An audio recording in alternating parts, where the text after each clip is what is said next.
দোকানপাটে, রাস্তাঘাটে সবার মাঝে কথা হলো হুজুররা এক হয়ে গেলে খবর আছে। খবর আছে মানে বুঝায় হুজুররা এক হয়ে গেলে সমস্ত বাতিল পন্থীদের অবস্থা খবর আছে। এটা হলো সাধারণ পাবলিকদের কথা রাস্তাঘাটে। এই সাধারণ পাবলিক বা আমি আপনি আমরাও সাধারণ,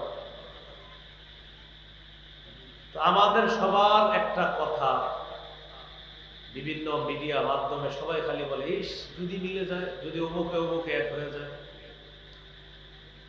তো সবার এই কথাগুলো সামনে রেখে আমি কিছুদিন একটু পড়াশোনা করতে লাগলাম যে যদি এক হয়ে যায় এটার কোনো সমাধান আছে কিনা।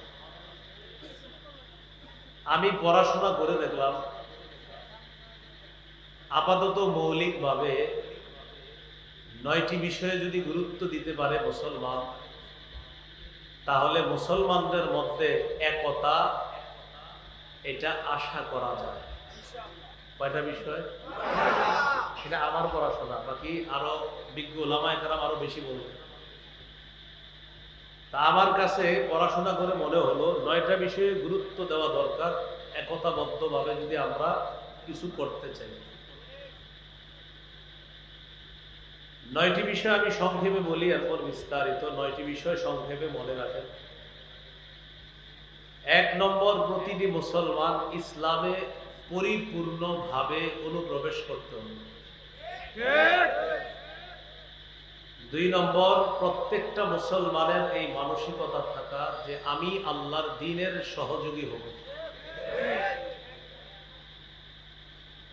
3 নম্বর, ভাতৃপ্রেম বাড়াতে হবে, ভ্রাতৃত্বের সম্পর্ক বাড়াতে হবে। 4 নম্বর, ঝগড়া বিবাদ কমিয়ে আন্তরিকতা বাড়াতে হবে। 5 নম্বর, দুনিয়ার বিলাসিতা বর্জন করা। 6 নম্বর, অধিকার আদায়ের লড়াই অব্যাহত রাখা। 7 নম্বর, আল্লাহর কাছে প্রত্যেকে দোয়া করা, আল্লাহ একজন যোগ্য নেতা দরকার, এই যোগ্য নেতা আপনি বানায় দেন যার মৌলিক কাজ হবে 4টা, সেটা আমি আলোচনা করব। 8 নম্বর, শুরা ব্যবস্থাকে গুরুত্ব দেওয়া। 9 নম্বর, শত্রুকে শত্রু ভাবা, তাকে বন্ধু ভাবার কোনো সুযোগ নাই, তার সাথে আপোষ করলেও শত্রু জেনে আপোষ করে। এই হলো 9টা বিষয়। এটা হলো আমার ক্ষুদ্র পড়াশোনায় একতাবদ্ধ থাকার জন্য এই 9টি বিষয়ে মুসলমান গুরুত্ব দিতে হবে। এর মধ্যে 1 নম্বর, ইসলামে পরিপূর্ণভাবে প্রবেশ করা। সূরা বাকারার 208 নম্বর আয়াতে আল্লাহ তাআলা বলেন, ইয়া আইয়ুহাল্লাযীনা আমানু দুখুলু ফিস-সিলমি কাফা।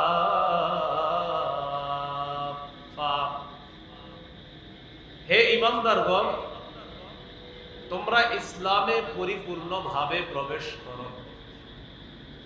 সিলমুন শব্দটি সিনের উপরে জবর দিয়ে পড়া যায়, সিনের নিচে জের দিয়ে পড়া যায়।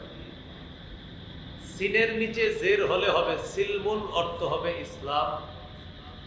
সিনের উপরে জবর হবে সালমুন, অর্থ হবে শান্তি। যদি হয় উদখুলু ফিস সালমি কাফা, অনুবাদ হবে তোমরা শান্তিতে পরিপূর্ণভাবে প্রবেশ করো। আর যদি হয় ফিস সিলমি কাফা, তাহলে অর্থ হবে ইসলামে পরিপূর্ণভাবে প্রবেশ করো। সাহাবায়ে কেরামের বিশাল জামাত, তাদের দাবি হলো এখানে সিলমুন পড়াটাই বেশি উত্তম, অর্থাৎ ইসলাম অর্থ নেওয়াটাই উত্তম। সুতরাং আমরা আয়াতের অর্থ নিব, হে ঈমানদারগণ, তোমরা পরিপূর্ণভাবে ইসলামে প্রবেশ করো। তাহলে আপাতত মুসলমানের 9 করণীয়র 1 নম্বর করণীয় কোথায়? পরিপূর্ণভাবে প্রবেশ করা, ইসলামে। এখন গুরুত্বপূর্ণ কথা, ইসলামে আমি পরিপূর্ণভাবে প্রবেশ করেছি কিনা এটা জানার মৌলিক 5টা আলামত আছে। প্রথম হলো ইসলামে পরিপূর্ণভাবে প্রবেশ করা। তো মনে করেন করলাম, বলতেছি হুজুর জি জি আমি প্রবেশ করলাম। এখন আপনি ইসলামে পরিপূর্ণভাবে প্রবেশ করেছেন কিনা আপনার মধ্যে 5টা আলামত যদি দেখা যায়, তাহলে আশা করা যায় আপনি ইসলামে পরিপূর্ণভাবে প্রবেশের চেষ্টা চালাচ্ছেন। কয় আলামত? এই পাঁচটা কিন্তু এই নয়টার মধ্যে না। নয়া কথার প্রথম কথা ইসলামে পরিপূর্ণ প্রবেশ করা। আর আমি পরিপূর্ণ ইসলামে প্রবেশ করলাম কিনা, ইসলাম আমার মাঝে পূর্ণাঙ্গ আছে কিনা, এটা জানার জন্য মৌলিক কয়টা লক্ষণ দেখতে হবে? বলেন আমার সাথে, আত্মসমর্পণ, ইখলাস, বিশুদ্ধ আকীদা, আখলাক, লেনদেন। এই পাঁচটা।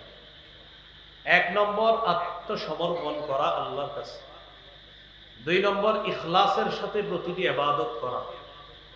3 নম্বর বিশুদ্ধ আকীদা রাখা। 4 নম্বর উত্তম চরিত্রের অধিকারী হওয়া। 5 নম্বর লেনদেন স্বচ্ছ থাকা। এই 5টির মধ্যে প্রথম লক্ষণ হলো আল্লাহর কাছে আত্মসমর্পণ করা।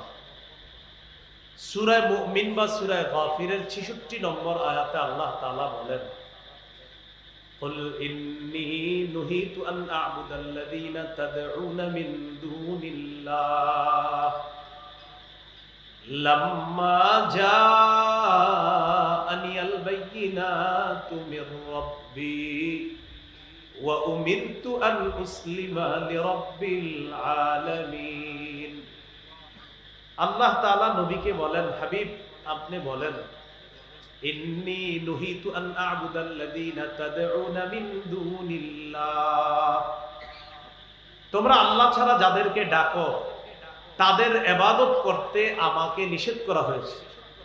তোমরা আল্লাহ ছাড়া যাদেরকে ডাকো তাদের ইবাদত করতে আমি নবীকে নিষেধ করা হয়েছে। লাম্মা জাআনিয়াল বায়্যিনাতু মির রাব্বি, আমার রবের পক্ষ থেকে যখন স্পষ্ট প্রমাণ আদি এসে গিয়েছে, তখন আমার সামনে স্পষ্ট হয়ে গেছে আমার রব তিনি সত্য, তিনি ইলাহ, তিনি খালেক, তিনি রাজ্জাক। আমাকে নিষেধ করা হয়েছে তোমরা যাদেরকে আল্লাহর পরিবর্তে ডাকো আমি তাদের যেন ইবাদত না করি, তাদের ইবাদত করতে আমাকে নিষেধ করা হয়েছে।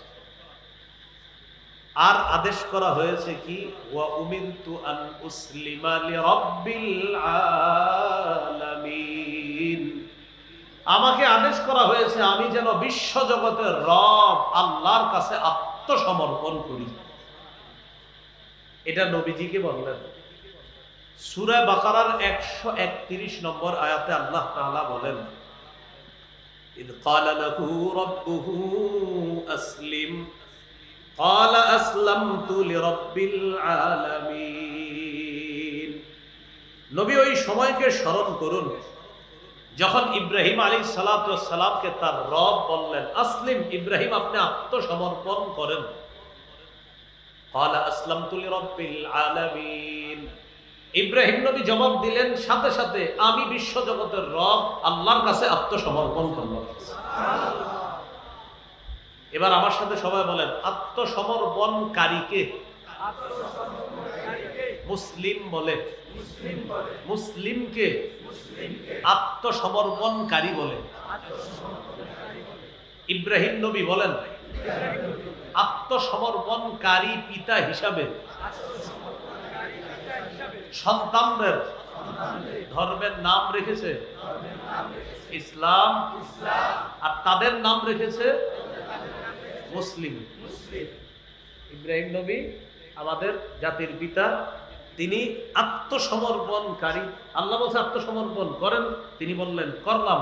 সূরা হজের ৭৮ নম্বর আয়াতে আল্লাহ তাআলা বলেন, মিল্লাতা আবিকুম ইব্রাহিম হুয়া সাম্মাকুমুল মুসলিমিন, ইব্রাহিম আলাইহিস সালাতু ওয়াস সালাম তোমাদের নাম রাখছে মুসলিম, তোমরা আত্মসমর্পণকারী জাতি, এই নামে তোমাদেরকে তোমাদের পিতা ইব্রাহিম নবী অভিহিত করেছেন। সুবহানাল্লাহ।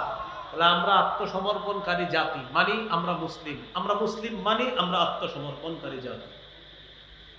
বলেন তো ইসলামে পরিপূর্ণ প্রবেশ করেছি কিনা এটার কয় আলামত? 1 নম্বর আমি আত্মসমর্পণকারী মুসলিম কিনা। 2 নম্বর ইখলাস, আমার প্রতিটা ইবাদত ইখলাসের সাথে হয় কিনা। যেমন আমি আপনাদের এখানে ওয়াজ করার জন্য আসলাম, আমার এই নিয়ত হতে হবে, আমি কিছু কথা বলবো, এই কথাগুলো যেন মানুষ বুঝতে পারে, বুঝে আমল করতে পারে, এই নিয়ত হওয়া। শ্রোতাদের এই নিয়ত থাকা, আজকে মাহফিলে যে আলোচকরা আসবেন তাদের কণ্ঠস্বর যেমনই হোক না কেন, তারা যদি কোরআন হাদিসের কথা বলে, এতে কণ্ঠস্বর একটু সুন্দর হোক আর একটু কম সুন্দর হোক, কোরআন হাদিস বললেই হলো, তার কণ্ঠ যেমনই হোক, আল্লাহর কথা তার কণ্ঠে আসবে, আমি সেই কথা শুনব। এই নিয়ত শ্রোতারা করবে। নাসাইর বর্ণনা 3140 নম্বর হাদিস। এই হাদিসের মধ্যে আছে, এক ব্যক্তি রাসূলুল্লাহ সাল্লাল্লাহু আলাইহি সাল্লামকে জিজ্ঞাসা করলেন, আরাআইতা রাজুলান গাযা ফি সাবিলিল্লাহ ইয়ালতামিসুল আজরা ওয়াদ যিকরা ফামা লাহু ইয়া রাসূলুল্লাহ। এক ব্যক্তি রাসূলুল্লাহ সাল্লাল্লাহু আলাইহি সাল্লামকে জিজ্ঞাসা করলেন, হুজুর ওই ব্যক্তির ব্যাপারে আপনার কি অভিমত, যে ব্যক্তি আল্লাহর রাস্তায় জিহাদ করেছে দুই নিয়তে। কয় নিয়তে? এক নম্বর ইয়ালতামিসুল আজরা, তিনি সওয়াব কামাই করবে, আল্লাহর কাছ থেকে প্রতিদান পাবে, এই নিয়তে তিনি জিহাদ করেছে। দুই নম্বর ওয়াদ যিকরা, সারা দুনিয়ার মানুষ তাকে বড় মুজাহিদ বলবে, এই নিয়তে সে জিহাদ করেছে। ফামালাহু ইয়া রাসূলুল্লাহ, হুজুর সে কি প্রতিদান পাবে? ফাকাল রাসূলুল্লাহ সাল্লাল্লাহু আলাইহি ওয়াসাল্লাম লা শাইআ লাহু, নবীজি বললেন সে কিছুই পাবে না। আদাহা সালাসা মাররাত, প্রশ্নটি নবীজিকে তিনবার করলেন, নবীজি তিনবার বললেন লা শাইআ লাহু লা শাইআ লাহু লা শাইআ লা, সে কিছুই পাবে না, সে কিছুই পাবে না, সে কিছুই পাবে না। কারণ একদিক দিয়ে সে আল্লাহর কাছ থেকেও পাইতে চায়, আরেক দিক দিয়ে মানুষের সুনাম কুড়াতে চায়। সুনাম কুড়াতে চাওয়ার কারণে তার পুরো আমলটা বরবাদ, সে কিছুই পাবে না। হাদিসের শেষে নবীজি বলেন, ইন্নাল্লাহা লা ইয়াকবালু মিনাল আমালি ইল্লা মা কানা লাহু খালিসা ওয়াবতুগিয়া বিহি ওয়াজহুহু। আল্লাহ ততক্ষণ পর্যন্ত বান্দার আমল কবুল করেন না যতক্ষণ এই আমলটা ইখলাসের সাথে না হবে এবং আল্লাহকে খুশি করার জন্য না হবে, ততক্ষণ পর্যন্ত বান্দার এই আমল আল্লাহ কবুল করেন না। আল্লাহ আমাদের সকলকে প্রতিটা আমল ইখলাসের সাথে যেন করতে পারি তৌফিক দান করেন।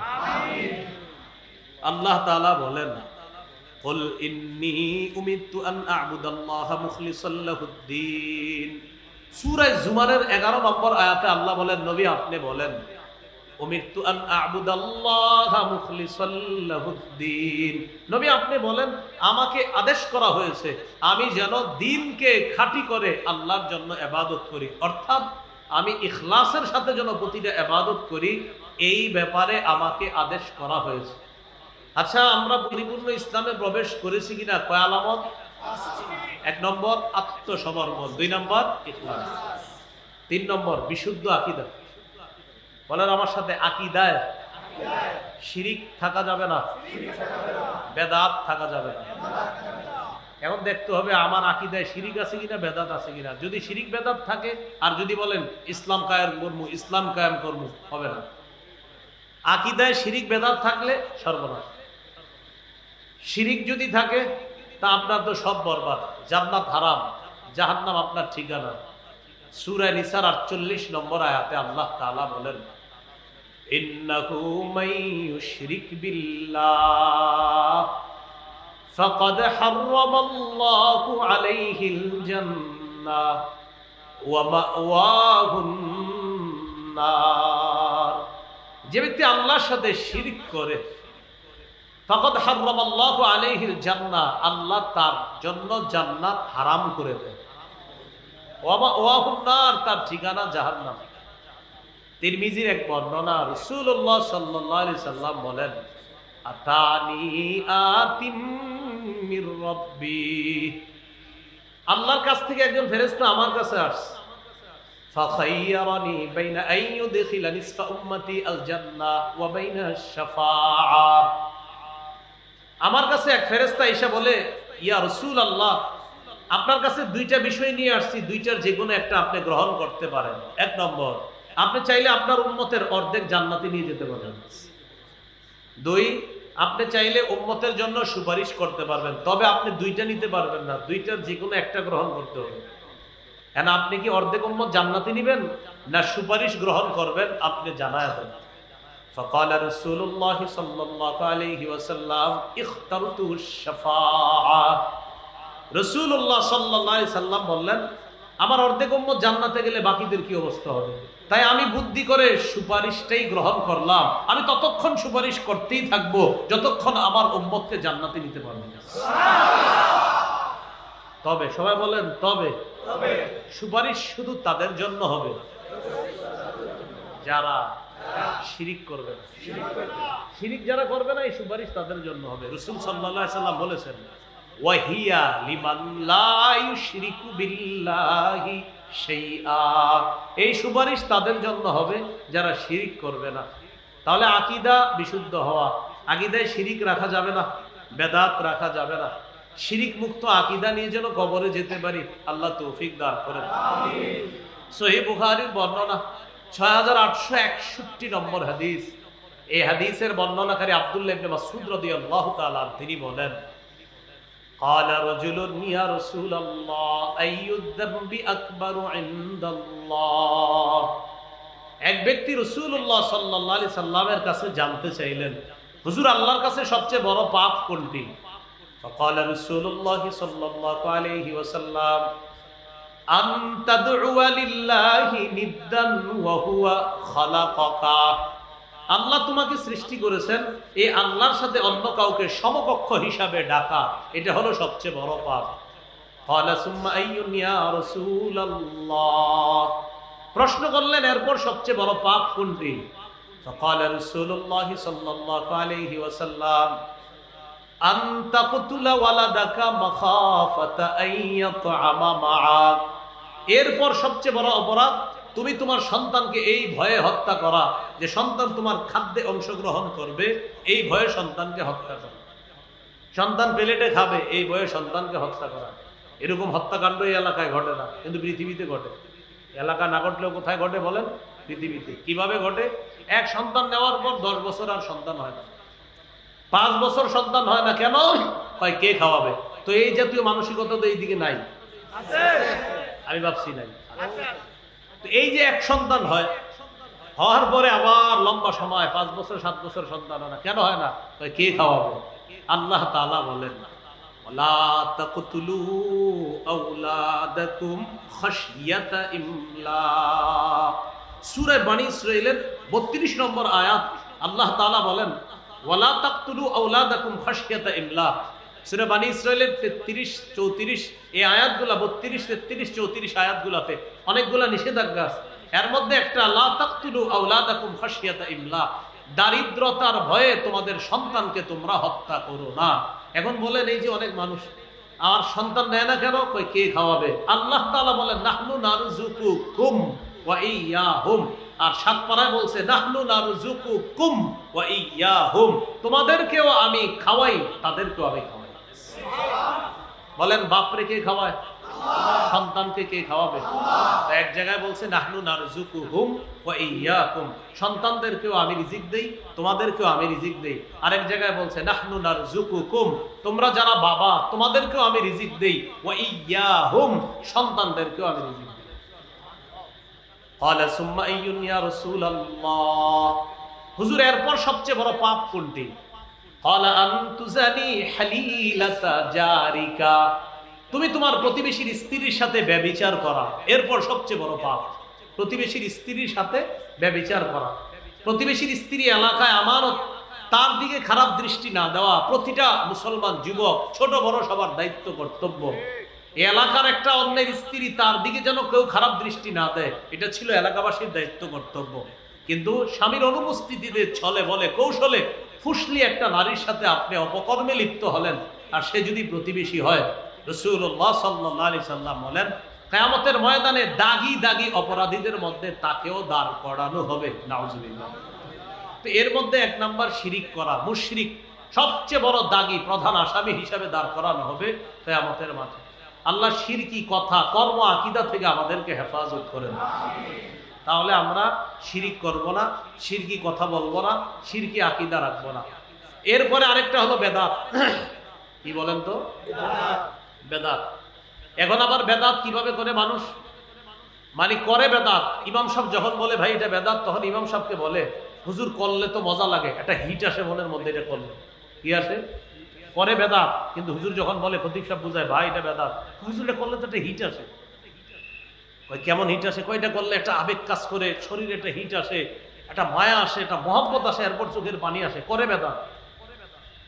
তো এই যাদের চোখের পানি এসে যায় বেদাতগিরি করার পরেও, তারা একটা বর্ণনা শুনেন।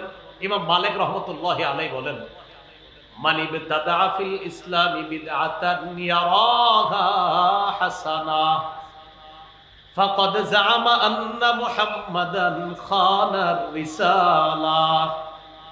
যে ব্যক্তি বেদাতি কর্মকাণ্ড করে আর এটাকে যদি সে উত্তম মনে করে, ভালো মনে করে, কোন ব্যক্তি একটা বেদাতি কাজ করলো আর এটাকে যদি সে ভালো মনে করে, সে কেমন যেন আল্লাহ রসুলের দায়িত্ব পালনের উপরে সে অভিযোগ তুলে বলতে চায় যে নবী মুহাম্মদ সাল্লাল্লাহু আলাইহি সাল্লাম তার নবুয়তের দায়িত্ব পালনে ত্রুটি করে রেখেছে। এই জন্য উনি আসছে এটাকে পূর্ণ করতে। কেউ যদি বেদাতকে মনে করে আমি একটা ভালো কাজ করছি, ইমাম মালিক বলেন সে কেমন যেন এই দাবি করতে চায় যে মুহাম্মদ সাল্লাল্লাহু আলাইহি সাল্লাম তার দায়িত্ব পরিপূর্ণ করে রেখে যেতে পারে নাই, তাই হযরতে আসছে এটা নতুন করে পরিপূর্ণ করতে। এই কথা বইলা লাখ লাখ মানুষের সামনে বলে কি বলেন ঠিক কিনা, তো জনগণ কয় হ্যাঁ ঠিক। মানে এই জাতীয় বেদাতি সাপ্লাই দেয় মাইকে বৈশা, আর জনগণকে বলে কি বলেন ঠিক কিনা, তো সবাই কয় ঠিক। কয় বেদাতি কথা। আর বলে কি কয় অমুকরা বলে এটার নাকি দলিল লাগে, তো সবাই সামনে যারা এদেরকে বলে বলেন এসবের কি দলিল লাগে, তো সামনে যারা থাকে হেরাও কয় না, তো উনি আবার বলে ঠিক কিনা, তো সবাই কয় ঠিক। বেদাত কথা বলে, বেদাত কাজ করে, আর দেখবেন আমাদের মতো কারো কারো নাম নিয়ে গালিও দিয়ে হতে পারে, দিতে পারে। তো এরকম দিয়ে বলে কি বলেন এগুলাতে কি দলিল লাগে, অমুকে খালি দলিল দেয়, এগুলাতে কি দলিল লাগে, এটা বইলা সে বেদাত সাপ্লাই দেয় আর বুঝাইতে চায় যে এই বেদাতটা এটা কোনো সমস্যা না। ইমাম মালিক বলেন তুমি আল্লাহ রসুলের দায়িত্বের উপরে তুমি অভিযোগ তুললা যারা এই জাতীয় বেদাতগিরি করে। আল্লাহ আমাদেরকে হেফাজত করে। বেদাতি কর্মকাণ্ডের ব্যাপারে রাসূলুল্লাহ সাল্লাল্লাহু আলাইহি সাল্লাম হাদিস থেকে আমাদেরকে বেদাত শিখিয়ে দেয়। সহিহ বুখারীর 2697 নম্বর হাদিস। হাদিসের বর্ণনাকারী আম্মাজান আয়েশা সিদ্দিকা রাদিয়াল্লাহু তাআলা আনহা। রাসূলুল্লাহ সাল্লাল্লাহু আলাইহি ওয়াসাল্লাম বলেন মান আহদাসা ফি আমরিনা হাদা মা লাইসা ফিহি ফাহুয়া রাদ্দুন। সবাই আমার সাথে বলেন যে ব্যক্তি আমাদের শরীয়তের মধ্যে ইবাদতের নামে সওয়াবের আশায় নতুন কোনো কিছু আবিষ্কার করে, এটা বেদাত, এটা প্রত্যাখ্যান করা হবে। তাহলে ইবাদতের নামে সওয়াবের আশায় নতুন কিছু আবিষ্কার করার নাম কি? বেদাত। কি করা হবে? প্রত্যাখ্যান করা হবে, সদা সর্বদা এটা পরিত্যাজ্য। সহিহ বুখারীর বর্ণনা 6583 নম্বর হাদিস। 6000 আলাইয়া শারিবা ওয়া মান শারিবা লাম ইয়াজমা আবাদা। নবীজি সাল্লাল্লাহু আলাইহি সাল্লাম বলেন যে ব্যক্তি আমার সামনে দিয়ে অতিক্রম করবে সে কাউসারের পানি পান করবে, আর যে পানি পান করবে সে আর কখনো পিপাসার্ত হবে না। লা ইয়ারিদান্না আলাইয়া আকওয়াম ইয়ারিফুনি ওয়া আ'রিফুহুম ওয়া ফি রিওয়ায়াতিন আ'রিফুহুম ওয়া ইয়ারিফুনানি। নবী বলেন আমার সামনে একদল মানুষ আসবে, তাদেরকে আমি চিনবো, তারাও আমাকে চিনবে। নিয়ম অনুযায়ী আমি তাদেরকে পানি পান করাবো। হঠাৎ আমি তাকায় দেখবো ইউহালু বাইনি ওয়া বাইনাহুম, আমার মাঝে আর তাদের মাঝে প্রতিবন্ধকতা সৃষ্টি করা হয়। আকুলু ইয়া রাব্বি ইন্নাহুম মিন্নি, আমি বলবো আল্লাহ তারা তো আমার উম্মত। আল্লাহর পক্ষ থেকে বলা হবে ইন্নাকা লা তাদরি মা আহদাসু বা'দাক। হাবিব আপনি জানেন না, আপনি দুনিয়া থেকে চলে আসার পর এরা ইসলামের মধ্যে নতুন নতুন কত কিছু আবিষ্কার করছে, এটা আপনি জানেন না। আজকে আপনি এদেরকে কাউসারের পানি পান করাতে পারেন না। যেই নবী একটু আগে কাউসার পান করাইতে চায় সেই নবী বলবেন সুহকান সুহকান লিমান গায়্যারা বাদি, আমার পরে যারা ইসলামকে শরীয়তের পরিবর্তন করে ফেলেছে আমার সামনে থেকে দূর হও, দূর হও, আমি তোমাদের চেহারাও দেখতে চাই না। বলি নাউজুবিল্লাহ। এবার আমার সাথে বলেন, যে বেদাত করে, যে কোনো বেদাতিকে আশ্রয় দেয়, উভয়ের উপর আল্লাহর অভিশাপ, ফেরেশতাদের অভিশাপ, সকল মানুষের অভিশাপ। অনেক মানুষ কি করে, নিজে বেদাতি কর্মকাণ্ড করে, অথবা অন্য কোনো বেদাতির জন্য 2 কাঠা জমিন দিয়ে দেয়, 3 কাঠা জমিন দিয়ে দেয়। হুজুর আপনি এই জায়গায় একটা খানকা বানান, খানকা বানানোর পর যত বেদাত আছে সাপ্লাই করবেন। তো উনি মাশাআল্লাহ একটা বেদাতের আখড়া বানায় লাল টাল কিছু কাপড় টাপড় লাগাবে। আর বেদাতের প্রথম শর্ত হলো এই জাতীয় কিছু লাল টাল ঝিকমিক ইত্যাদি লাগাইতে হবে। তো এইগুলা লাগানো মানে লাল দেখলেই একদল অনুসারী এরা বুঝে, হ্যাঁ হ্যাঁ এনে আমগো লোক কয়, এরকম কি বলে কয়, এনে আমগো লোক মানে বুঝায়, এনে যে আছে হে হলো আমাদের লোক, আমাদের লোক মানে ওটা বুঝে আর কি। তো এরকম একটা কিছু করে। এখন দেখবেন আমার এই কথা শুনে অনেকে বলবে মনে হয় আমাদেরকে বলছে, তো আপনারা করলে আপনাদের কিন্তু বলছি, মানে মনে মনে বলবে কি এটা মনে হয় আমারে বলছে, তো আপনি বেদাতগিরি করলে তো আপনারই বলছে। এক আজীব মস্তিষ্ক সভা, বুঝছেন? দেখবেন চায়ের দোকানে গিয়ে দেখেন বলতেছে, হুজুর এটা নিশ্চিত আমারই বলছে। জি ভাই, বেদাতগিরি আপনি করলে আপনারই বলছে। তো রাসূলুল্লাহ সাল্লাল্লাহু আলাইহি সাল্লাম কি বলে দেখেন, সহিহ বুখারীর বর্ণনা 3172 নম্বর হাদিস। قال رسول الله صلى الله عليه وسلم من احدث فيها حدثا او آوى محدثا فعليه لعنة الله والملائكة والناس أجمعين। যে ব্যক্তি নিজে বেদাতি কর্মকাণ্ড করে, যে ব্যক্তি কোন বেদাতিকে আশ্রয় প্রশ্রয় দেয়, তার উপর আল্লাহর অভিশাপ, ফেরেশতাদের অভিশাপ, সকল মানুষের অভিশাপ। আল্লাহ আমাদের সকলকে বেদাতি কর্মকাণ্ড এবং বেদাতি আকীদা থেকে সমূলে আমরা যেন এগুলা থেকে একদম সুন্দরভাবে আমরা ফিরে আসতে পারি, এবং বেদাত নামক কর্মকাণ্ড যদি আশেপাশে থাকে সমূলে যেন এলাকা থেকে সরাইয়া দিতে পারি। আল্লাহ তৌফিক দান করুন। এবার একটা কথা শুনেন, বলেন আমার সাথে, কোন এলাকায় একটা বেদাত প্রতিষ্ঠিত হয়ে গেলে তাদের উপর আল্লাহ রাগ করে একটা সুন্নত উঠায় আনে, তওবা করা ছাড়া সেই জাতিকে কিয়ামতের আগে সেই সুন্নত আল্লাহ আর ফিরিয়ে দেন না। একটা বেদাত এলাকায় প্রতিষ্ঠিত হয়েছে আপনাদের চোখের সামনে, আর আপনারা খালি বলছেন থাক থাক, বেদাত হয়েছে আর বলছেন থাক। এই থাক থাক করতে করতে প্রথমে সালাফিরা ছিল, একা ছিল, একা থাকার পরে এরপরে তার অনুসারী বাড়ছে। আর এটাই কিন্তু নিয়ম। দেখবেন কিছু মানুষ যখন প্রথম বেদাতের আর সূচনাটা এইভাবে হয়, হঠাৎ দেখবেন এক জায়গায় একজন, তার গায়ে পোশাক আদি ইত্যাদি কম, তো 2-4 জন পাশে বসে থাকেন। যদি বলেন হ্যাঁ এইভাবে বসে রয়েছে, এরা বসছেন কার ভাই, কি যে আছে এটা তো বুঝবেন না, কি আছে তো দেখাই দিতেছে, বলতেছে কি আছে।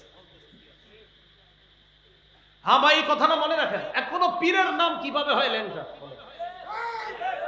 আমি পীরের বিরোধিতা না, কিন্তু ল্যাংটা পীর এই মানে এই নামটা এটা তো একটা মাথায়ও লাগায়, এটা তো শরমেরও ব্যাপার। যে আপনি কি বললেন, ছোটবেলা আপনার বাচ্চা ল্যাংটা কারা হয়? বাচ্চারা না।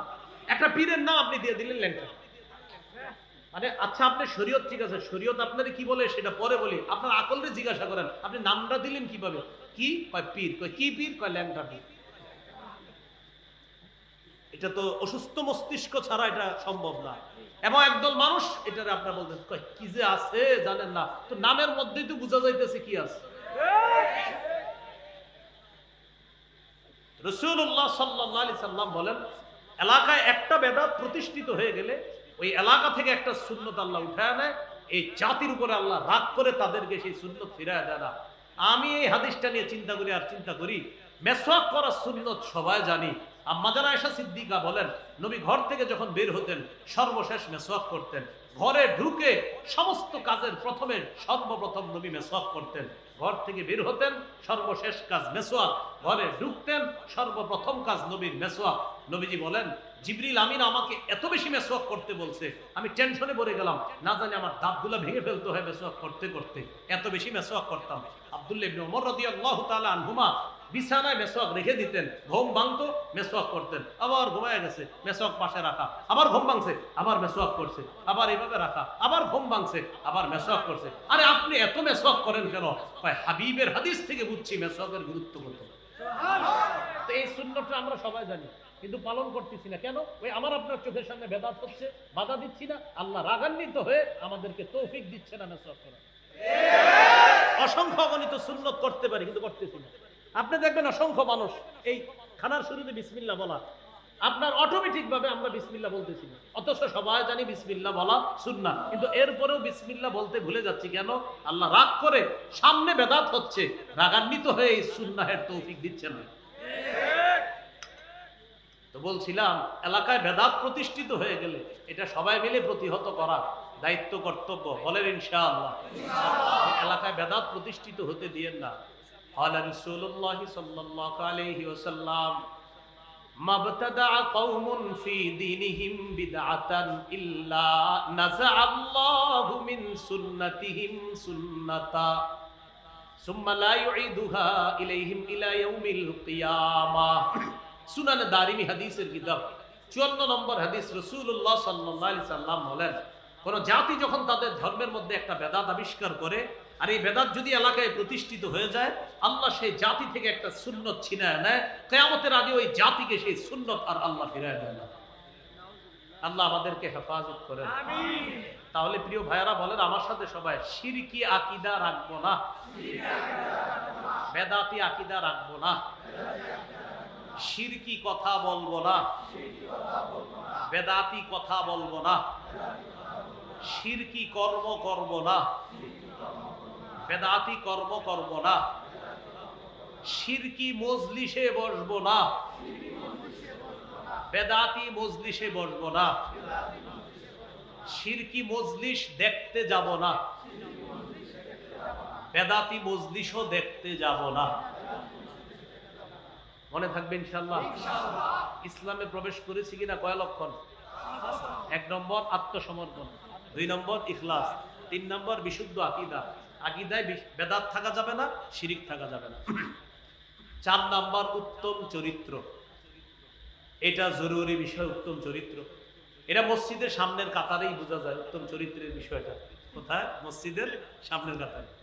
হ্যাঁ, সামনের কাতার যাও যাও। তা আপনি পিছে যাওয়াটা তো এইভাবে বলতে পারেন, তুমি একটু পিছনে যাও। তা আপনি এমন ভাবে বলছেন এই ছেলেটারে বয়স 10-12 বছর, তো হয়তো দৌড় দিয়ে সামনের কাতারে চলে গেছে। ঠিক আছে, মুরব্বী বলছে এইভাবে, তো বলতে পারতেন বাবা তুমি পিছনে যাও, আর একজন বড় মানুষ সামনে যাও। এই ছেলেটা আপনারা আগামী 10 দিন সালাম দিবে। আর ওই যে যখন এইভাবে বলবেন যাও যাও পিছনে যাও, আগামী 10 দিন তো সালাম দিবেই না। ওর আম্মারে গিয়ে বলবে আম্মা এই মসজিদে আর যাবো না। এই জন্য আপনার আখলাকটা মসজিদ থেকে আপনি দেখান না।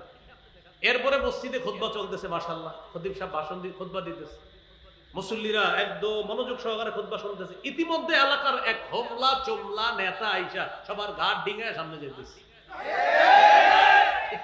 এটা কোন ধরনের আখলাক দেখাইলেন আপনি? হ্যাঁ,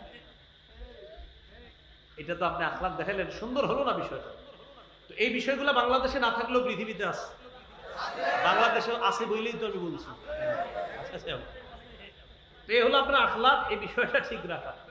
আল্লাহ তাআলা সূরা কলামের 4 নম্বর আয়াতে বলেন, কাফেররা রাসূল সাল্লাল্লাহু আলাইহি সাল্লামের চরিত্র নিয়ে কথা বলেছিল, তা আল্লাহ তাআলা বলে দিলেন, ইন্নাকা লা আলা খুলুকিন আযীম। হাবিব, আমি আল্লাহ আপনার সার্টিফিকেট দিয়ে দিলাম, আপনি মহান চরিত্রের অধিকারী। আনাস ইবনে মালিক রাদিয়াল্লাহু তাআলা আনহু বলেন, খাদামতু রাসূলুল্লাহ সাল্লাল্লাহু আলাইহি সাল্লাম 10 সিনিন। আমি 10 বছর রাসূলুল্লাহ সাল্লাল্লাহু আলাইহি সাল্লামের খেদমত করলাম। কোনদিন বলেননি কেন এটা করেছো, কোনদিন বলেননি কেন এটা করনি। 10 বছরে কোনদিন বলেননি এটা কেন করেছো, এটা কেন করো নাই। 10 বছরও এমনটা বলেননি। যদিও এটা বলা নাজায়েজ না, তুমি কেন করেছো বলা জায়েজ আছে, তুমি এটা কেন করো নাই এটা বলা জায়েজ আছে, কিন্তু নবী কখনো এটা বলেন নাই। এই জন্য ঘরের কর্মচারী, মসজিদে মুসল্লি ইত্যাদি বিভিন্ন সময় আমাদের সুন্দর আখলাক মানুষের সামনে দেখাতে হবে। এই জন্য ছোট থেকে ছোট নেকির কাজ এটাও ছাড়া যাবে না। আপনি একজনকে চা পান করাইতেছেন, এই চা পান করানোর সময় তার সামনে বসলেন, আর চা পান করানোর সময় আপনার চেহারাটা একটু হাস্যোজ্জ্বল রাখলেন, সুন্দর একটা অবয়ব আপনি প্রকাশ করলেন, আর বুঝাইলেন তাকে আপনি অনেক মহব্বত করতেছেন। রাসূলের হাদিস প্রমাণ করে এই ছোট্ট আমলটা, চা পান করাইলেন আর তার দিকে একটু সুন্দর হাসি মাখা মুখে তাকাইলেন, হতে পারে এটা আপনাকে জান্নাতে নিয়ে যাবে। আমি আপনাদের এলাকা দিয়ে গাড়ি দিয়ে যাইতেছি, এলাকার 2-3 জন চিনে ফেলে আমার গাড়ির পাশ থেকে বললেন আসসালামু আলাইকুম হুজুর ভালো আছেন? তো আমি গাড়ির ভিতর থেকে শুধু হাসি মুখে বললাম, এবার একটু হাসি মুখে আপনাদের শুধু মাথাটা নাড়াইলাম। রাসূলুল্লাহ সাল্লাল্লাহু আলাইহি সাল্লাম বলেন লা তাহকিরান্না মিনাল মা'রুফি শাই, তোমরা তুচ্ছ কোনো ভালো কাজ, একদম ছোট একটা ভালো কাজ করলা, এই ভালো কাজটাকেও তোমরা তুচ্ছ মনে করবা না। লা তাহকিরান্না মিনাল মা'রুফি শাইআ, ছোট্ট একটা ভালো কাজকে তোমরা তুচ্ছ মনে করবা না। ওয়ালাউ আনতালকা আখাকা বিওয়াজহিন তালাক, তোমার ভাইয়ের দিকে হাসি মুখে তুমি তাকাইলা, এই যে একটা সুন্দর তুমি আখলাকটাকে দেখাইলা, এটাও তোমার নাজাতের কারণ হয়ে যেত। তাহলে আমি ইসলামে পরিপূর্ণ আসি কিনা, চতুর্থ আলামত কি? উত্তম চরিত্র। এটা সব জায়গায় আমার এই চরিত্রটা ফুটিয়ে তুলতে হবে। অনেক ভাই আছে বাহিরে আসলে বন্ধুদের সাথে তার চরিত্র বড় চমৎকার, আমাদের সাথে দেখা সাক্ষাতেও চরিত্র চমৎকার, আমাদের সামনেও তিনি অনেক ভালো মানুষ, মসজিদেও তিনি একজন ভালো মুসল্লি। এই লোকটা আবার ঘরে গিয়ে তার স্ত্রীর সাথে এমন বদ আচরণ করে যেটা একদম সম্পূর্ণ উল্টা। রাসূলুল্লাহ সাল্লাল্লাহু আলাইহি সাল্লাম বলেন তোমাদের মধ্যে সবচেয়ে উত্তম চরিত্রের অধিকারী ওই ব্যক্তি যে তার স্ত্রীর কাছে সবচাইতে উত্তম চরিত্রের অধিকারী। তার স্ত্রীর কাছে যদি শ্রেষ্ঠ চরিত্রের অধিকারী হয়, ওই ব্যক্তি শ্রেষ্ঠ চরিত্রের অধিকারী। শোনো, আমি নবী মুহাম্মদ সাল্লাল্লাহু আলাইহি সাল্লাম আমার বিবিদের কাছে সবচাইতে শ্রেষ্ঠ চরিত্রের অধিকারী। এটা নবী বলেন। এগুলো 4 নম্বর। 5 নম্বর বলেন লেনদেনে স্বচ্ছ থাকা। এটা একটা জরুরি বিষয়, লেনদেনে স্বচ্ছ থাকা। এই বিষয়টা ওই আপনি বাজার সদাই করেন, মুআমালাত মুআশারাত, এই বিষয়গুলা স্বচ্ছ রাখা। কারোর সাথে আপনি ঋণ নিলেন, বললেন 7 দিন পরে দিয়ে দিব, তো এইগুলা ওয়াদাগুলা ঠিক রাখা, এই লেনদেনগুলা স্বচ্ছ থাকা। তাহলে বলেন তো বর্তমানে আমাদের করণীয় কয়টা? না না, করণীয় কয়টা? 9টা। 1 নম্বর কোথায় প্রবেশ করা?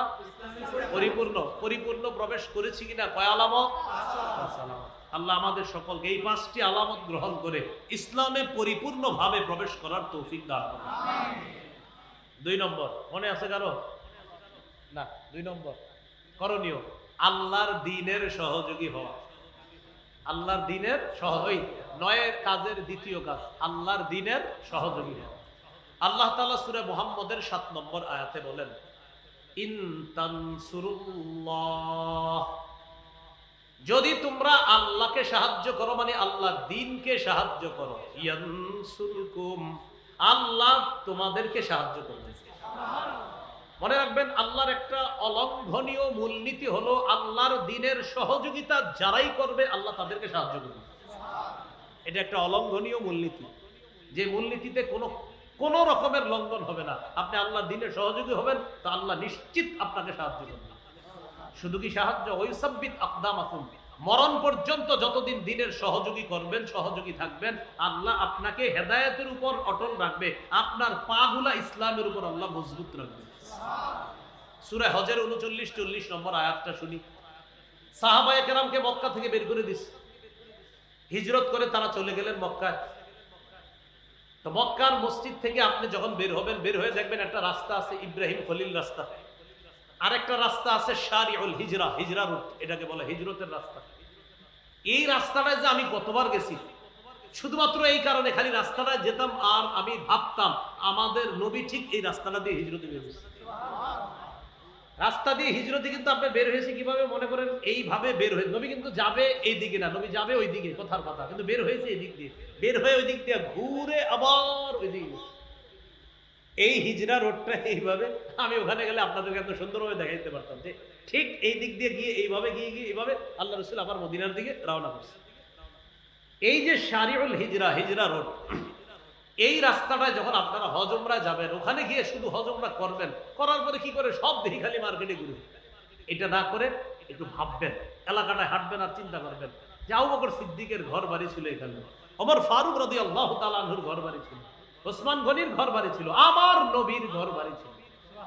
এই বিষয়গুলো চিন্তা করবেন আর মাথায় আনবেন, আরে না জানে আমার নবীর জায়গাটায় কারো দোকান, আবু বকর সিদ্দিকের জায়গায় কারো দোকান, ওমর ফারুকের জায়গায় কারো দোকান।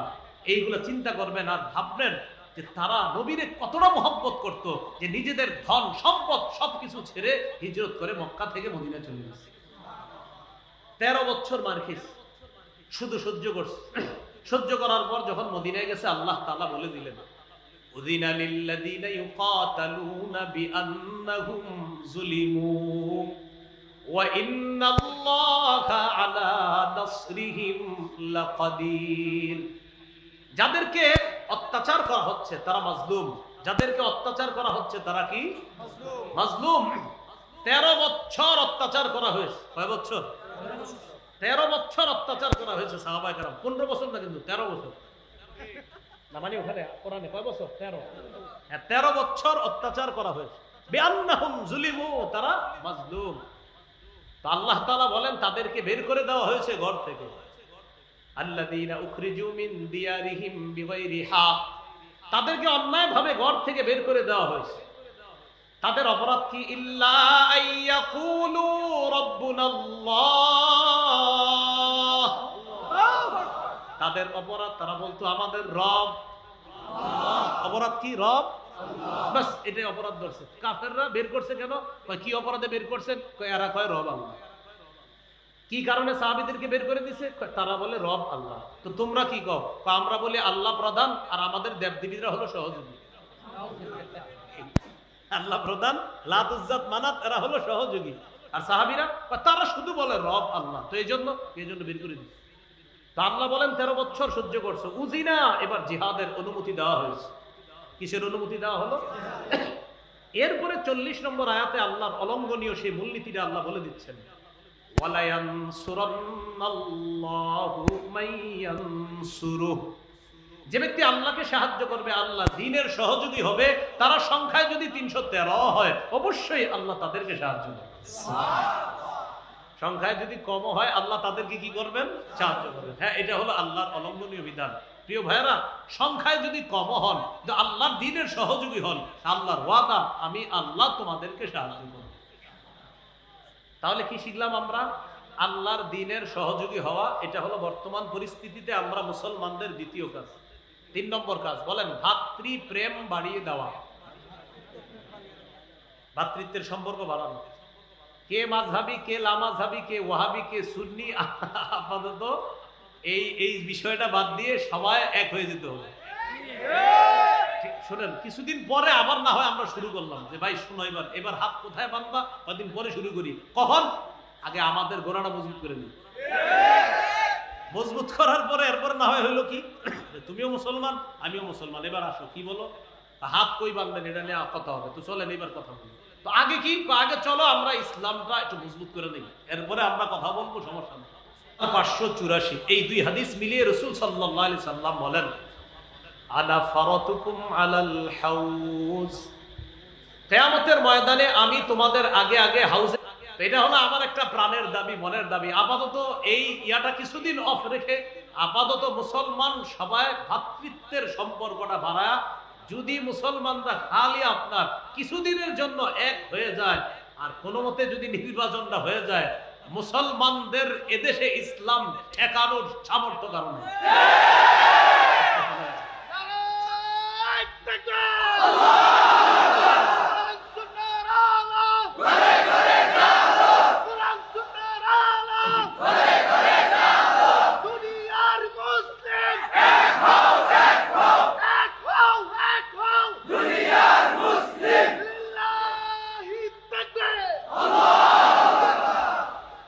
এখন আমরা এই এক হওয়াটা, এটা কিন্তু কুফরি শক্তিরা চায় না। আমাদের এক হওয়াটা কারা চায় না? কুফরি শক্তিরা চায় না। কিন্তু আমাদের না, কিছুটা সময়ের জন্য হইল এক হয়ে যাওয়াটা একদম সময়ের দাবি এবং আমাদের প্রাণের দাবি। জানি না কি হয়, আল্লাহর কাছে আমরা দোয়া করতে থাকি, আল্লাহ তৌফিক দান করুন। এই হলো আপনার 3 নম্বর, ভ্রাতৃত্বের সম্পর্ক বাড়িয়ে দেওয়া। আপনি কে? আমার ভাই। আমি কে? আপনার ভাই। আপনারা কে? আমার ভাই। আমি কে? আপনাদের ভাই। আপাতত এই পরিচয়টা কিছুদিন এক হয়ে যাওয়া। এটা আল্লাহ সূরা হুজুরাতের 10 নম্বর আয়াতে বলেন, ইন্নামাল মুমিনুনা ইখওয়া, মুমিনরা পরস্পর ভাই ভাই। মুমিনরা পরস্পর কি? ভাই ভাই। এবার একটা হাদিস বলি, হাদিসের অনুবাদটা আমরা সবাই করব। সহিহ মুসলিমের বর্ণনা 6435 নম্বর হাদিস। এই হাদিসের মধ্যে আসছে রাসূলুল্লাহ সাল্লাল্লাহু আলাইহি সাল্লাম বলেন, লা তাহাসাদু ওয়ালা তানাজাশু ওয়ালা তাবাগাদু ওয়ালা তাদাবারু ওয়ালা ইয়াবি'ু বা'দুকুম আলা বাই'i বা'দিন। বলেন সবাই, তোমরা পরস্পর হিংসা করো না, তোমরা পরস্পর ঝগড়া করো না, পরস্পর বিদ্বেষ পোষণ করো না, একে অপরের ক্ষতি করার জন্য আড়ালে শত্রুতা করো না। একজনের ক্রয় বিক্রয় চলাকালীন আরেকজন ক্রয় বিক্রয় করবা না। এটা হলো কেমন? ভাই মাছ কত? 200 টাকা। 195 দেই না ভাই, 200 দিলে নিব। তো ঠিক আছে 200 টাকা দেন, তাহলে চুক্তি হয়ে গেল 200। পাশে দিয়ে একজন দেখে মাছটা খুব সুন্দর, আমি 220 টাকা দিব, এটা নিষেধ, এই কাজটা নিষেধ। তাহলে নবী আমাদেরকে নিষেধ করলেন হিংসা করো না, পরস্পর বিদ্বেষ পোষণ করবা না, একে অপরের ক্ষতি করার জন্য আড়ালে শত্রুতা করবা না। তো আমরা নবীজির কাছে জানতে চাই, হাবিব তা আমরা কি করব?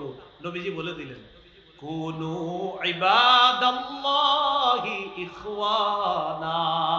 বলেন, হে আল্লাহর বান্দারা, তোমরা পরস্পর ভাই ভাই হয়ে যাও।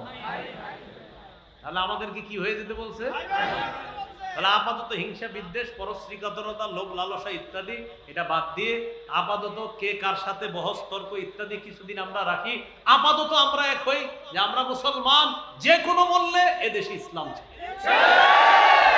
মনের দাবি, কানের দাবি, আল্লাহ কবুল করেন। কত গেল?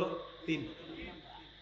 4 নাম্বার, ঝগড়া বিবাদ কমায়া আন্তরিকতা বাড়ানো। ঝগড়া বিবাদ কমিয়ে আন্তরিকতা বাড়ানো, এটা কিভাবে করা যায়? এটা করা যায় কিভাবে? আমার সাথে ওনার ঝগড়া, আমাদের দুইজনের বেশি একসাথে বসাইতে হবে। আমার সাথে ওনার ঝগড়া, এই দুইজনের বারবার একসাথে চেয়ারের মুখোমুখি বসাতে হবে, 2 কাপ চা রাখতে হবে। কথার কথা আর কি, আপনারা আরো কিছু রেখেন। তো এরকম দুইজনের বসা কথা বলাইতে হবে। আমি এটা বিশ্বাস করি, আমরা দূরে থেকে যে একজন আরেকজনের যতই বিরোধিতা করি, সামনে বসায় দেন, দেখবেন আমাদের মতো আপন কেউ নেই। এই ঝগড়া কমায় আন্তরিকতা বাড়াতে হবে।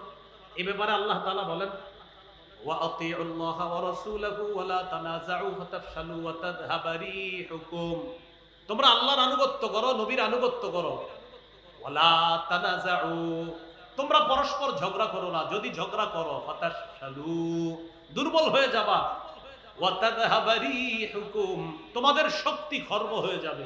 সবাই এদিকে তাকায় বুঝেন, 1 2 3 4 আমরা 4 মিলে একটা দল, শক্তি কম না বেশি? 4 জনের 4টা দল, কম না বেশি? 4 জনের 1 দল, শক্তি কম হলো না বেশি? 4 জনের 4 দল, কম। তাহলে 4 জনে মিলে এক হওয়া, এটা শক্তি বেশি। কিন্তু কোনো এক কারণে আমরা 4 জনের মধ্যে একটু দ্বন্দ্ব ঝগড়া হয়ে গেছে, 4 জন আলাদা হয়ে গেছি, আর 4 জনে বলতেছি আমি ঠিক, উনি বলে উনি ঠিক, উনি বলে উনি ঠিক, উনি বলে উনি ঠিক। আল্লাহ তাআলা বলেন, মাঝে দিয়ে যে ক্ষতিটা হয়ে গেল, তাযহাবারি হুকুম, তোমাদের শক্তি খর্ব হয়ে গেছে। এই শক্তি দুর্বল হয়ে যাওয়ার কারণে তোমরা কিন্তু বিপদে পড়বা। এই গেল আপনার 4 নাম্বার। 5 নাম্বার, দুনিয়ার বিলাসিতায় মজে যাওয়া যাবে না। যুবক ভাইয়ারা, দুনিয়ার বিলাসিতা বর্জন করা। তিরমিজির বর্ণনা, রাসূলুল্লাহ সাল্লাল্লাহু আলাইহি সাল্লাম বলেন, লাউ কানাতিদ দুনিয়া তা'দিলু ইনদাল্লাহি জানাহা বাউদা লামা সাকা কাফিরাম মিনহা শারবাতা মা। রাসূলুল্লাহ সাল্লাল্লাহু আলাইহি সাল্লাম বলেন, দুনিয়ার মূল্য যদি আল্লাহর কাছে মাছির ডানা পরিমাণ হতো, মশার ডানা পরিমাণ হতো, তাহলে একজন কাফেরকে আল্লাহ 1 ঢোক পানি পান করতে দিতেন না। এজন্য দুনিয়ায় মজে যাওয়া যাবে না। 6 নাম্বার, গুরুত্বপূর্ণ কথা, বলেন আমার সাথে সবাই, অধিকার আদায়ের লড়াই অব্যাহত রাখা। অধিকার আদায়ের লড়াইয়ের পবিত্র নাম জিহাদ। অধিকার আদায়ের লড়াইয়ের পবিত্র নাম কি? এই মানসিকতা সবার রাখতে হবে। জিহাদের নিয়ত আছে সবার? আর কার আছে? জিহাদ কাকে বলে? সন্ত্রাসী কর্মকাণ্ড নির্মূল করার শ্রেষ্ঠ কোনো মেডিসিন যদি প্রয়োগ করতে চান তো জিহাদ প্রয়োগ করতে হবে। আবু জাহেল মার্কা সন্ত্রাসী যারা আছে, এই আবু জাহেল মার্কা সন্ত্রাস, উতবা সাইবা ওয়ালিদ ইবনে মুগীরা, নমরুদ হামান কারুন মার্কা সন্ত্রাসীদেরকে দুনিয়া থেকে মূলোৎপাটন করার একমাত্র শ্রেষ্ঠ উপায় জিহাদ। তাহলে জিহাদ আর সন্ত্রাস এক না আলাদা? বলেন, জিহাদ আর সন্ত্রাস এক না আলাদা? বলেন সবাই, সন্ত্রাসী কর্মকাণ্ড নির্মূল করার শ্রেষ্ঠ একটা পবিত্র পদ্ধতি জিহাদ। আমরা এটা প্রত্যেককে, এই আজকে ওয়াজে শুনছেন এমন না, এখানে অনেকে আছেন, এই বিষয়টা পার্সোনালি প্রত্যেকে বলবেন যে ভাই শোনো, সন্ত্রাস আর জিহাদ এক না। সন্ত্রাস অপবিত্র, জিহাদ পবিত্র। সন্ত্রাস অপবিত্র, জিহাদ পবিত্র। এটা ঘরে ঘরে আপনার পৌঁছাইতে হবে। চা দোকানের সামনে আরেক মুসলমানরা আপনি বলতে হবে, ভাইয়া সন্ত্রাস অপবিত্র, জিহাদ পবিত্র। আবু জাহেল সন্ত্রাসী, হামান সন্ত্রাসী, কারুন ফেরাউন নমরুদ সন্ত্রাসী, ইব্রাহিম নবী মুজাহিদ, মুহাম্মদ সাল্লাল্লাহু আলাইহি সাল্লাম মুজাহিদ। এইভাবে আমরা মানুষকে বুঝাতে হবে। বলেন ইনশাআল্লাহ। قال رسول الله صلى الله عليه وسلم عليكم بالجهاد في سبيل الله فإنه باب من أبواب الجنة। রাসূলুল্লাহ সাল্লাল্লাহু আলাইহি সাল্লাম বলেন, তোমরা আল্লাহর রাস্তায় লড়াই, জিহাদ অব্যাহত রাখো। জিহাদ জান্নাতের দরজাসমূহের একটা দরজা, এটা হলো জিহাদ। এটার নাম কি বলেন তো? জিহাদ। তাকান আমার দিকে, সবাই তাকান। আমি পানি পান করার জন্য আমরা দিতে পারি। বিসমিল্লাহ। কয়বার? বিসমিল্লাহ। কয়বার? দুইবার। এবার হাদিস শুনুন। قال رسول الله صلى الله عليه وسلم من قاتل في سبيل الله فوق ناقة وجبت له الجنة।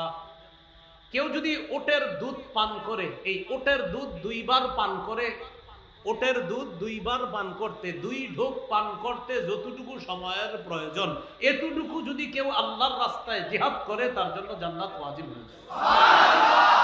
এই জন্য দেখাই লাগবে যে দুইবার দুধ পান করতে তো বেশি সময় লাগে না, এতটুকু পরিমাণও যদি কেউ আল্লাহর রাস্তায় লড়াই করে, তার জন্য জান্নাত ওয়াজিব হয়ে যায়।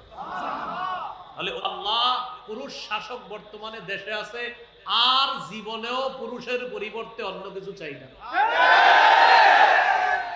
একটু বুঝেন, প্রথমে এই দোয়া করবেন যে আল্লাহ পুরুষ শাসক অব্যাহত রাখেন। প্রশ্ন করতে পারেন কেন? দেখেন এখানে আপনারা যারা আছেন, আমি সুন্দর করে বলি, কেউ আওয়ামী লীগের সমর্থক হতে পারেন, কেউ বিএনপি, কেউ হয়তো বা জাতীয় পার্টি, কেউ জামাত, কেউ জাসদ, কেউ বাসদ, কেউ ইসলামী আন্দোলন, কেউ খেলাফত মজলিস, বিভিন্ন দলের সমর্থক থাকতে পারে। মহব্বতের সাথে বলি, বিএনপি পন্থী যারা আছেন, আপনারাও নীতি নির্ধারকদেরকে বুঝান যে আমাদের সামনে নেতৃত্বে যে আসবে পুরুষ হতে হবে। তো মাশাআল্লাহ আপনাদের জনাব তারেক রহমান আছে। আওয়ামী লীগ পন্থী যারা, যদি আপনাদের নির্বাচনে, জানি না হয়তো আপনাদের ওই যে নিবন্ধন না, এটা জানি না, আমরা রাজনৈতিক কথা বলবো না, নিবন্ধন থাকবে কি থাকবে না এটা রাজনৈতিক বিষয়। তো যদি থাকে, আমি মনে করি আপনারাও একজন পুরুষকে বসান, জনাব সজীব ওয়াজেদ জয় হতে পারে। জাতীয় পার্টি, এদের মধ্যে আবার দুই দল হয়ে গেছে, এক দলে আবার প্রধান মহিলা, আরেক দলের আবার পুরুষ। আমি বলবো আপনারা পুরা এক হয়ে পুরুষকে বসান। আর মাশাআল্লাহ আমাদের ইসলামী দলে তো মাশাআল্লাহ সবাই পুরুষ, এটা বলার অপেক্ষা রাখে। এই জন্য ভাবনার বিষয়ে কারে বসাবে। তো আমি বলছি, রাসূলুল্লাহ সাল্লাল্লাহু আলাইহি সাল্লাম বলেন, লা ইউফলিহা কওমুন ওয়াল্লাহু আমরহুম ইমরাআতান। এটা হলো মূলনীতি, মনে রাখবেন। রাসূলুল্লাহ সাল্লাল্লাহু আলাইহি সাল্লাম বলেন, ওই জাতি কিছুতেই কখনোই সফল হবে না, ওই জাতি কিছুতেই সফল হবে না।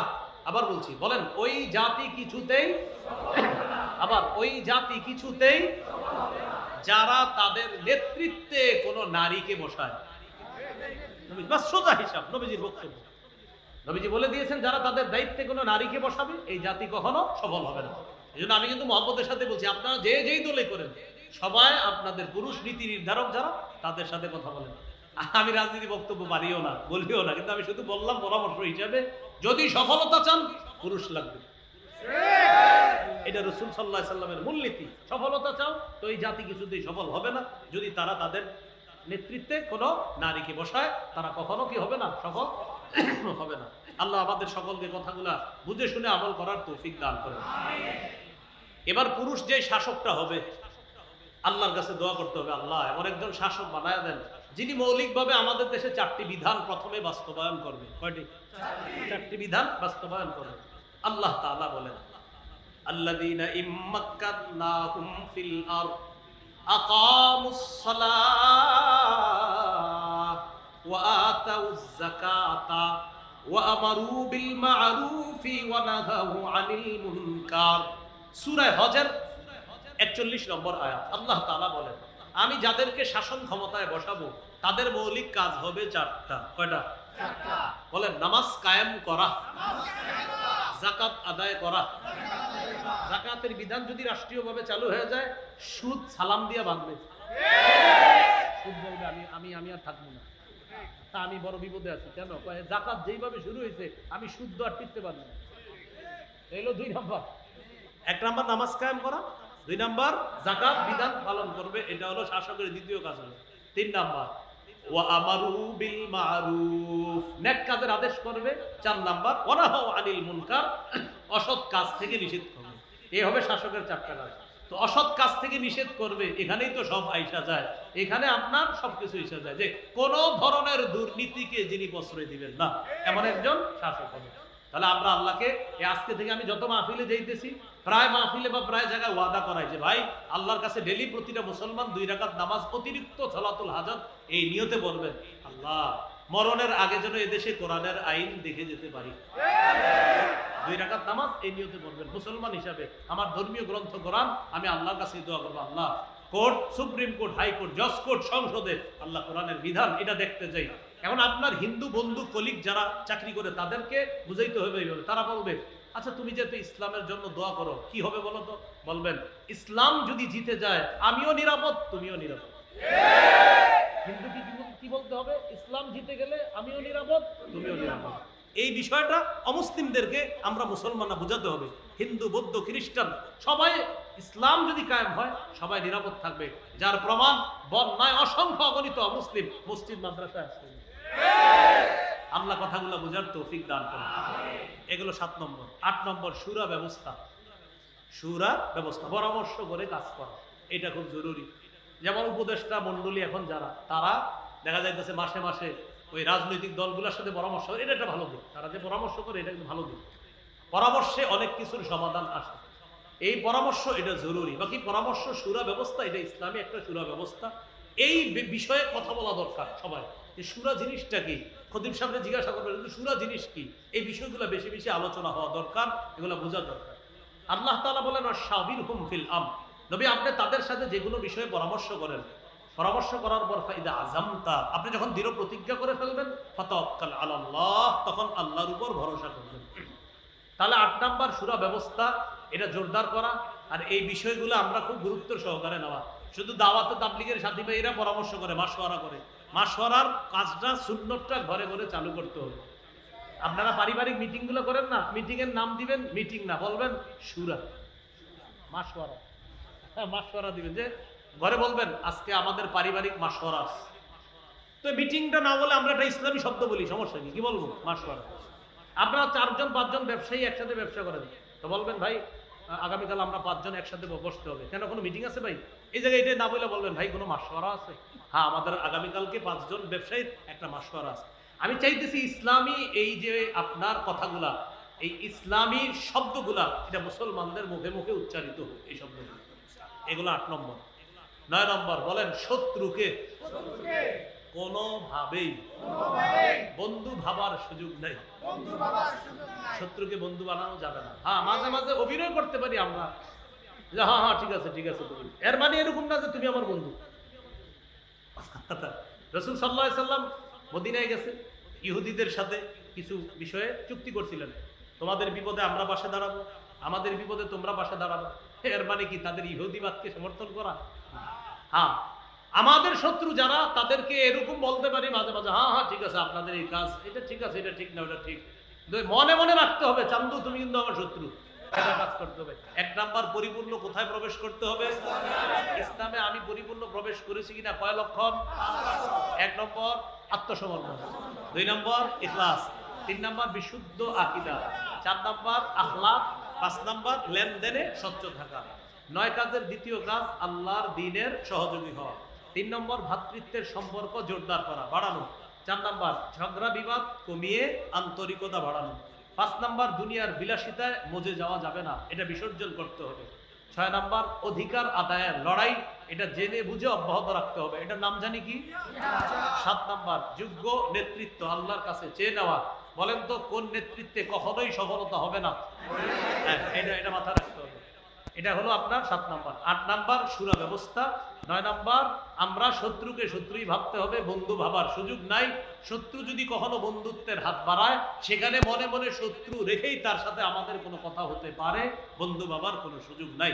আল্লাহ আমাদের সকলকে এই কথাগুলা বুঝে শুনে, আমি কথাগুলা রাখলাম, ওলামা হযরতরাও শুনছেন, আপনারা এই 9টাকে ব্যাখ্যা করে আরো অনেক বড় কিছু করতে পারেন কোনো নিঃসন্দেহে। তা আমার কাছে মনে হলো আর কি এই 9টা বিষয় গুরুত্ব দেওয়া, হতে পারে আরো বেশি কিছু আছে। আল্লাহ আমাদের সকলকে যে কথাগুলো শুনলাম বললাম আমল করার, আমরা কি উঠবো না, আমল করার তৌফিক দান করেন। ছাত্রদেরকে পাগড়ি দেওয়া, অধিকার আদায়ের লড়াই, এটা কি বলেন তো জিহাদ, এটা অব্যাহত রাখতে হবে। এটা হলো কয় নাম্বার? 6।